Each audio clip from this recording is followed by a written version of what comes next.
adalah di dalam Tuhan ada masa depan. Sekali lagi, di dalam Tuhan ada masa depan.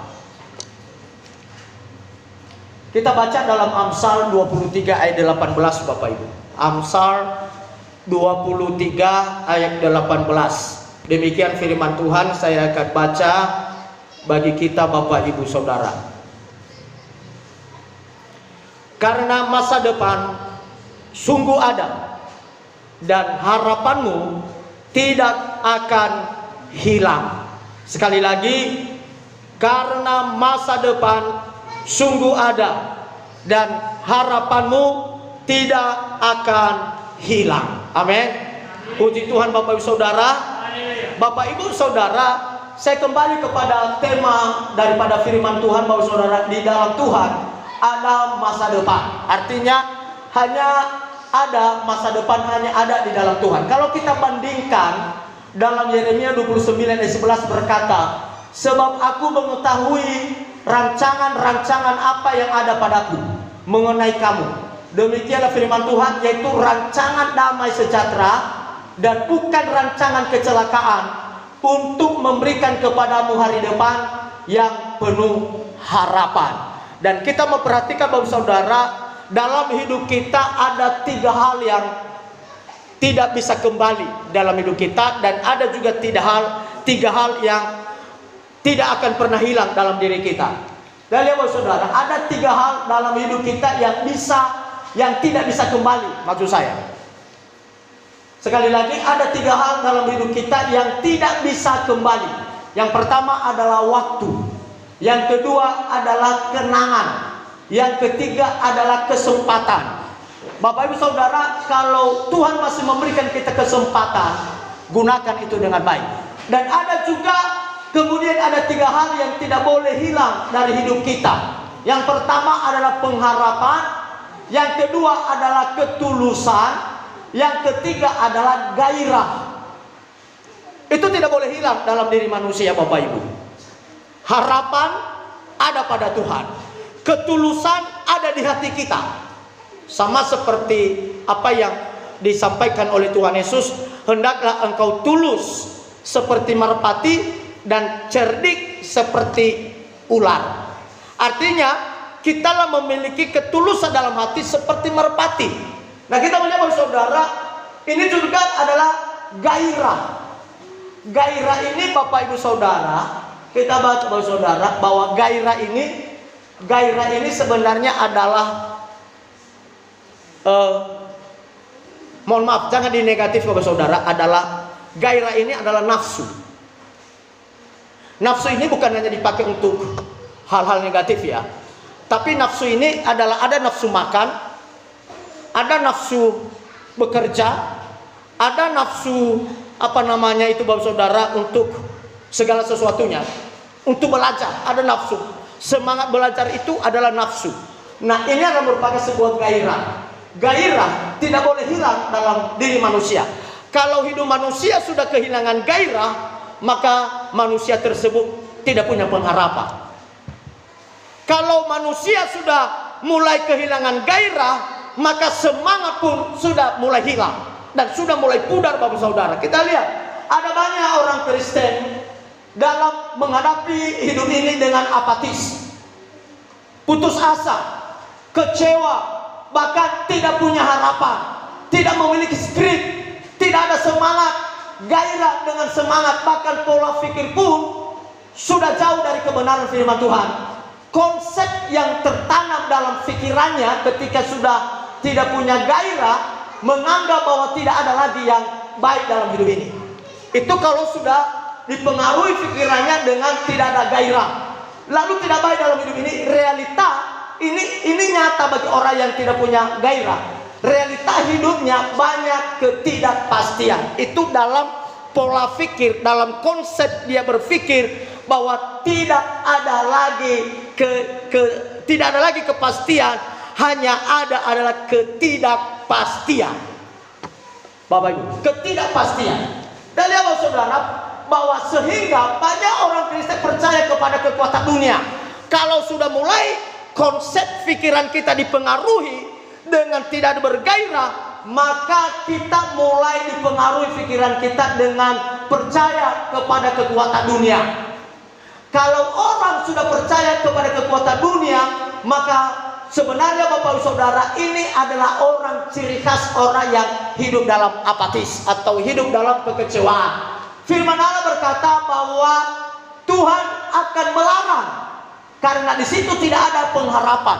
Tuhan melarang orang pergi ke normal, ke dukun, ke peramal. Tuhan larang untuk pergi di sana. Dalam Imamat 19:31 berkata, janganlah kamu berpaling kepada arwah atau kepada roh-roh peramal. Janganlah kamu mencari mereka, dan dengan demikian menjadi najis karena mereka, akulah Tuhan Allahmu. Kita bandingkan pasal 20 Imamat ayat 6.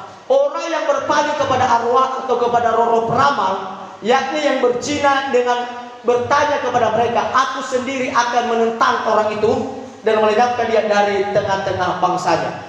Orang yang sudah pikirannya sudah dikuasai dengan rasa tidak semangat, tidak ada harapan dalam hidupnya, maka dikatakan di sini adalah mereka pergi kepada peramal. Dan orang yang pergi kepada peramal, dosanya sama dengan orang yang berzina. Itu dosa yang pergi kepada dukun sama dosanya dengan orang yang berzina. Dan kata firman Allah berkata, aku menentang orang itu dan melenyapkan dia dari tengah-tengah bangsanya.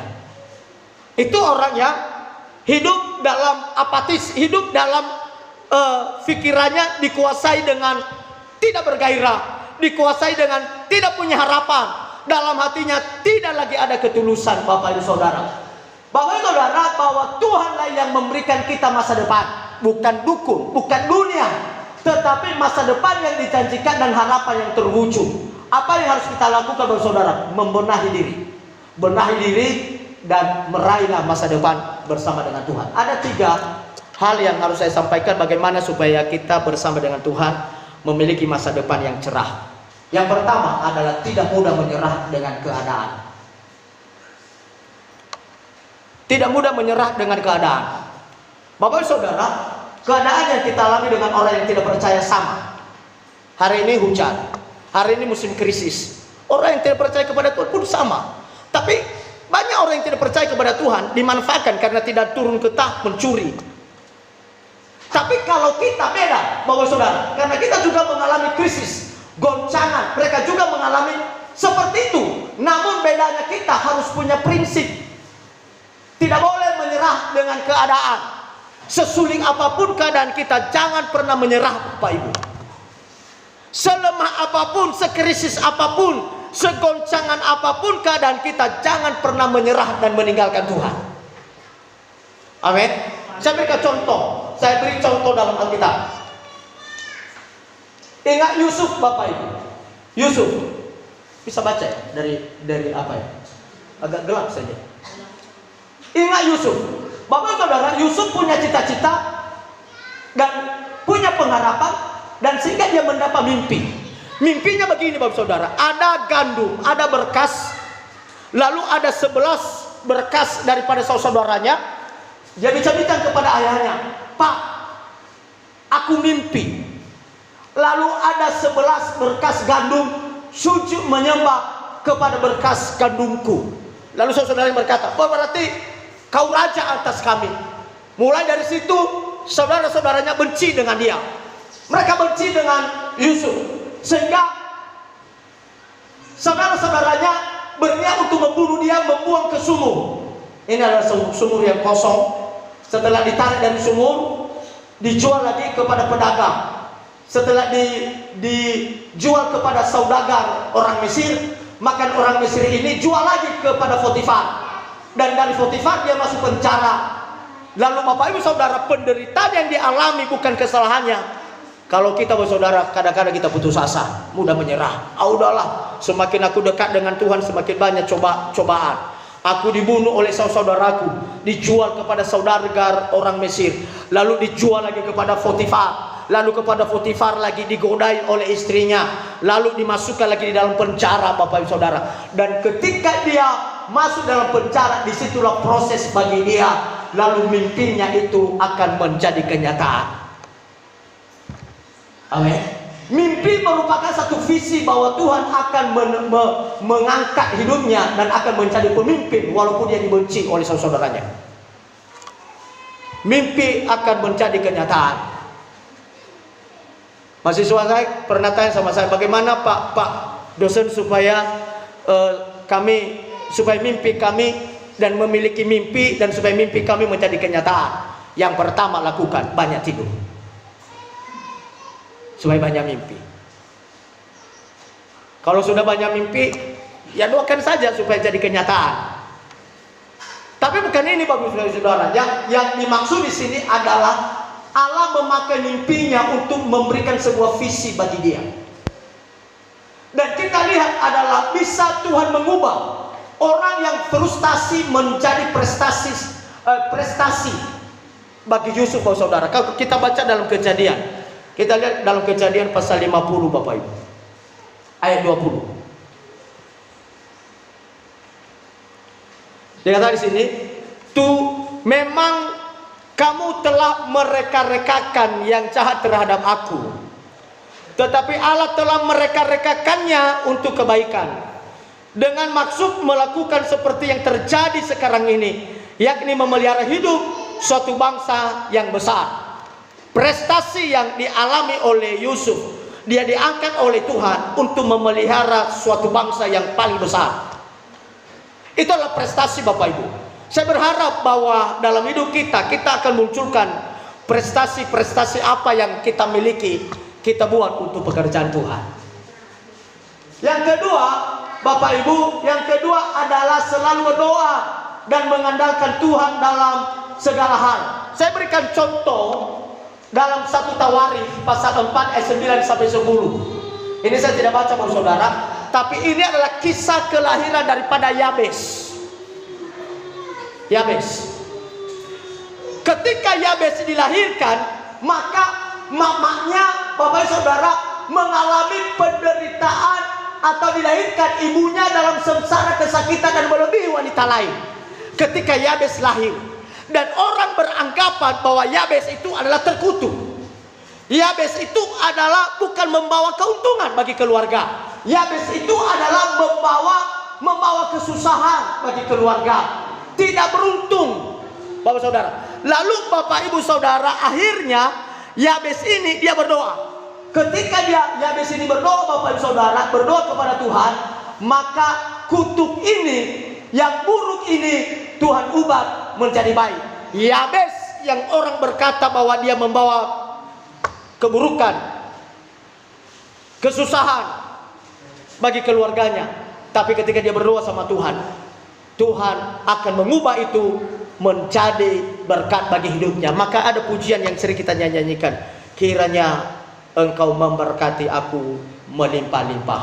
Itu adalah salah satu doa Yabes, dan doanya itu didengar oleh Tuhan, dan Tuhan angkat dia menjadi berkat di tengah-tengah keluarganya.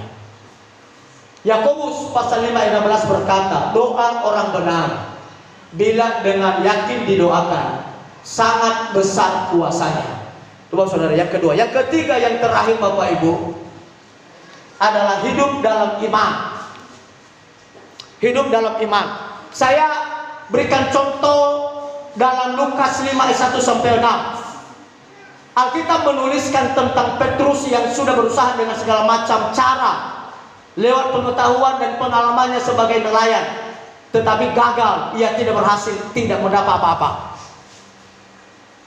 Punya iman. Petrus ini adalah mulai dari kecil dia seorang nelayan, kisah hidupnya, sehingga Alkitab catat bahwa dia orang yang tidak berpendidikan, orang yang tidak terpelajar. Kenapa? Karena dia sibuk untuk tangkap ikan di laut, Bapak Saudara. Nah, Bapak Ibu, suatu pengalaman dia alami dalam hidupnya satu malam, dengan cara, dengan metode, dengan pengalaman, dengan pengetahuan yang dia miliki, dia tangkap ikan. Rupanya apa yang terjadi Bapak Ibu Saudara adalah gagal. Saya memberikan sebuah perumpamaan ini Bapak Saudara. Banyak orang mengandalkan kekuatannya, kepintarannya, kehebatannya, hartanya, dan lain dan sebagainya. Suatu saat Bapak Ibu Saudara, suatu saat pasti kamu akan gagal. Saya khotbahkan tadi di jemaah di bawah, karena ada jemaah ini memelihara ayam laga. Saya lihat dia pergi hanya melihat ayam laga, tapi di jam ibadah dia tidak datang. Makanya saya berikan sebuah contoh Bapak Ibu. Kalau nanti misalnya kamu meninggal, siapa yang datang? Jangan undang pendeta. Bawa nanti ayam itu di depan peti, supaya dia yang memasukkan kamu di dalam peti, supaya dia berkokok sini, masuk di dalam peti.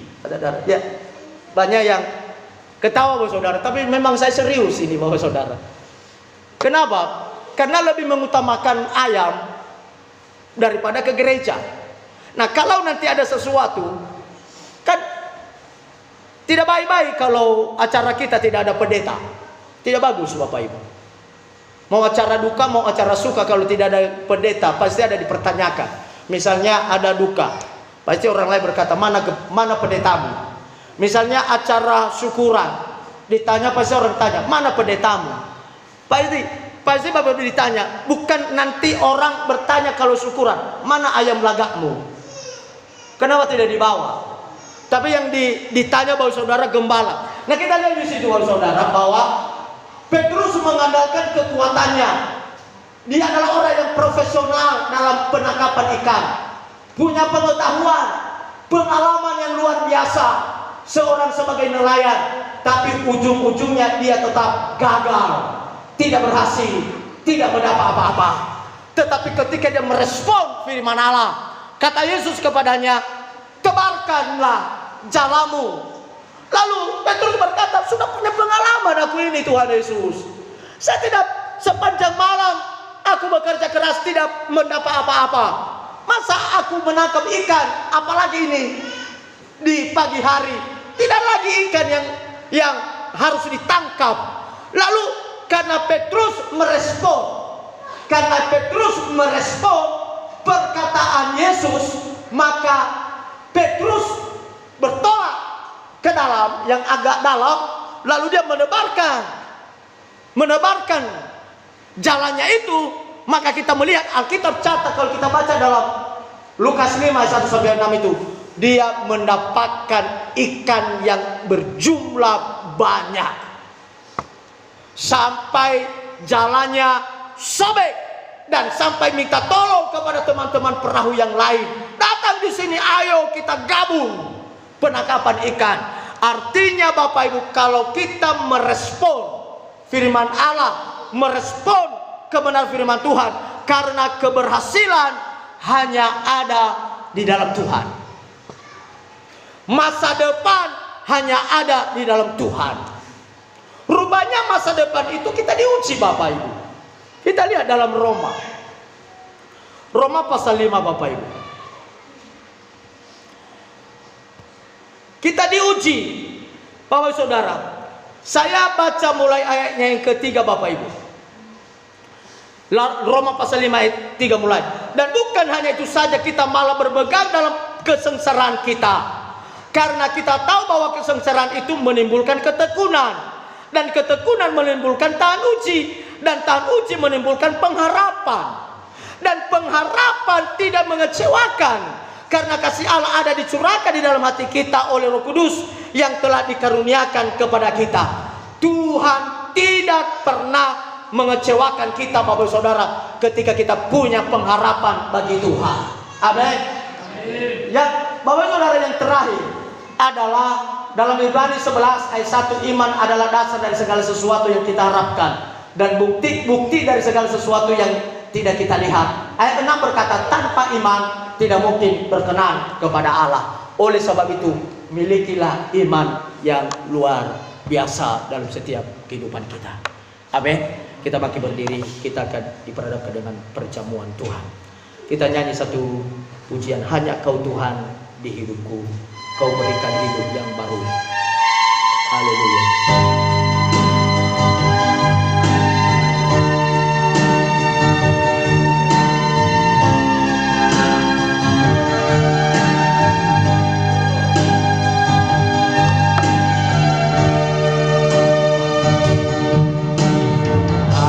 Kau Tuhan